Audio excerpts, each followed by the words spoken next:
சரி, இங்கே இருக்கக்கூடிய இந்துக்கள் பூரா இப்படி எல்லாம் பேசுறீங்களே, நான் இப்போ ஒரு வீடியோ போடுறேன், அந்த வீடியோவை பாருங்க. 6 billion idol worshippers who makes God angry every second of their life. Indian, Chinese, Japanese, Tibet, Nepal, Thailand, so many. India alone is 500 million. China is 2 billion. So many, 2 billion Christians which are idol worshippers. Between Chinese, Hindus, Buddhists, and Christian, at least 6.5 billion people are idol worshippers that according to the Torah do not have the right to live. Idol worshipper goy, it's death penalty. Not only Jews, even a goy who bow down to an idol, who deserve death penalty. You have 6 billion idol worshippers. பார்த்துட்டீங்களா? இந்த வீடியோவில் பேசியிருப்பது யார் அப்படின்னு கேட்டிங்கன்னா, ஒரு யூத மதத்தின் தலைவர். அவங்க வந்து ரபி இல்லை ரப்பாய் அப்படின்னு சொல்லுவாங்க.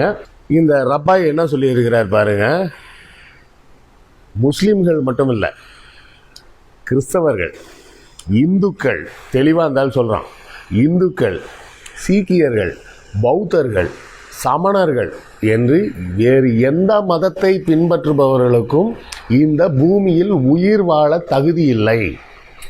இவனுக்கு தான் நீங்கள் சப்போர்ட் பண்ணணுன்றீங்க, இந்தியா சப்போர்ட் பண்ணணுன்றீங்க. இது எவ்வளோ பெரிய அயோக்கியத்தனம்னு பார்த்தீங்களா? அந்த ஒரு மத தலைவனாக இருக்கக்கூடிய ஒருத்தன் என்ன சொல்கிறான், என் மதத்தை ஒருத்தன் ஒடுக்குறான், அவனை விடக்கூடாது அப்படின்னு சொன்னால் பரவாயில்ல, கரெக்டாக? அது வந்து ஒரு நியாயம் இருக்குது, என் மீது வன்முறை திணிக்கப்படுகிறது, நான் எதிர்வினை ஆற்றுகிறேன்னு சொல்லலாம். இவன் சொல்கிறதே என்ன சொல்கிறான் பாருங்கள், என்னுடைய மதத்தின் கோட்பாட்டின்படி இந்த உலகில் யூதர்களை தவிர வேறு யாருக்கும் வாழ்வதற்கு உரிமை இல்லை அப்படின்றான். அதாவது நம்ம இந்தியாவில் இருக்கக்கூடிய யாருக்குமே உயிர் வாழ்கிறதுக்கு உரிமை இல்லைன்றான். அப்போ யோசிச்சு பாருங்கள், அவர்களது மனதில் இருக்கக்கூடிய அந்த வன்முறையும் தீவிரவாத சிந்தனையும் மத வெறியும் எந்த அளவுக்கு இருக்குன்னு பாருங்கள். யூத மதம்ன்றது நம்ம யாருமே கேள்வியே படாது. நம்மளை நிறைய பேர் கேள்வியே பட்டிருக்க மாட்டோம். அந்த மதம் எப்படி இருக்கும், அவங்க எப்படி சாமி கும்பிடுவாங்க, என்ன பண்ணுவாங்கன்றதெல்லாம் நம்ம வந்து நிறைய பேருக்கு தெரியவே தெரியாது. யூத மதம்னு ஒன்று இருக்குது, அதை பின்பற்றும் மக்கள்லாம் வந்து இஸ்ரேலில் வாழ்கிறாங்கன்ற அளவுக்கு தான் நமக்கு தெரியும். ஆனால் இந்த வீடியோலாம் இருந்தாலும் என்ன சொல்லியிருக்கான் பாருங்கள், தெளிவாக சொல்கிறான்.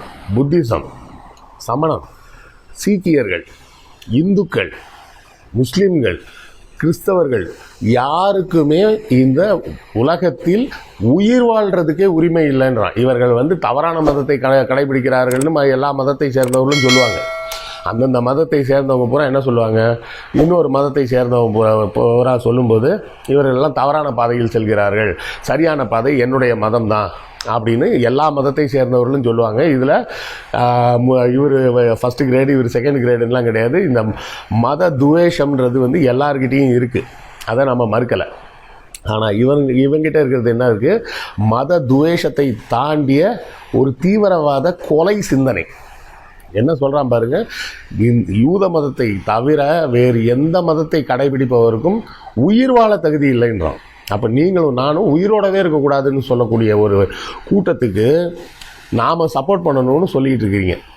நீங்கள் எந்த மதத்தை சேர்ந்தவராக வேணாலும் இருக்கலாம், நீங்கள் கிறிஸ்தவராக இருக்கலாம், நீங்கள் இஸ்லாமியராக இருக்கலாம், இல்லை இந்துவாக இருக்கலாம், எந்த மதத்தை பின்பற்றக்கூடியவராகவும் இருக்கலாம். அப்போ எந்த மதத்தை பின்பற்றக்கூடியவராக இருந்தாலும் இந்த யூத மதத்தை நாம் எதிர்த்தாக வேண்டும். ஏன்னா அவர்கள் தெளிவாக சொல்கிறது என்ன சொல்கிறாங்க, நமக்கெல்லாம் இந்த உலகத்தில் உயிர் வாழவே உரிமை இல்லை. அப்படின்னா என்ன அர்த்தம், நாங்கள் வந்து உங்களை கொல்லலாம், உங்களை கொல்வதில் எந்த தவறும் இல்லை அப்படின்னு தான் அவங்க தெளிவாக சொல்கிறாங்க. ஆனால் வைக்கப்படக்கூடிய குற்றச்சாட்டு என்ன, இஸ்லாமியர்கள் தான் அந்த மாதிரி மற்றவங்களெல்லாம் கொல்றாங்க அப்படின்னு சொல்லி ஒரு பரப்புரை நடந்துகிட்டு இருக்கு. ஆனால் இந்த யூதன் மதம்னு சொல்லிட்டு இவன் என்ன சொல்கிறான், வேறு எந்த மதத்தை சேர்ந்தவருக்கும் உயிர் வாழ உரிமை இல்லை அப்படின்றான். உயிர் வாழ உரிமை இல்லை என்று என் மதம் சொல்கிறதுன்னு ஒருத்தன் சொல்கிறான்னா அவனை என்ன செய்யலாம், அவனை தான் முதல்ல போட்டு தள்ளணும். நான் என்ன வன்முறையை பேசுகிறேன்னு நினைக்காதீங்க, உண்மை தானேங்க. ஒரு எவ்வளோ தைரியம் இருந்தால் அவன் வந்து இப்படி பேசுவான். யாருக்குமே மற்ற எந்த மதத்தை சேர்ந்தவருக்கும் உயிர் வாழ உரிமை இல்லைன்னு ஒரு மதம் சொல்லுது. அந்த மதத்தை சார்ந்தவர்களுக்கு நாம் சப்போர்ட் பண்ணணும்னு இங்கேருந்து நம்ம உளறிட்டு இருக்கோம்.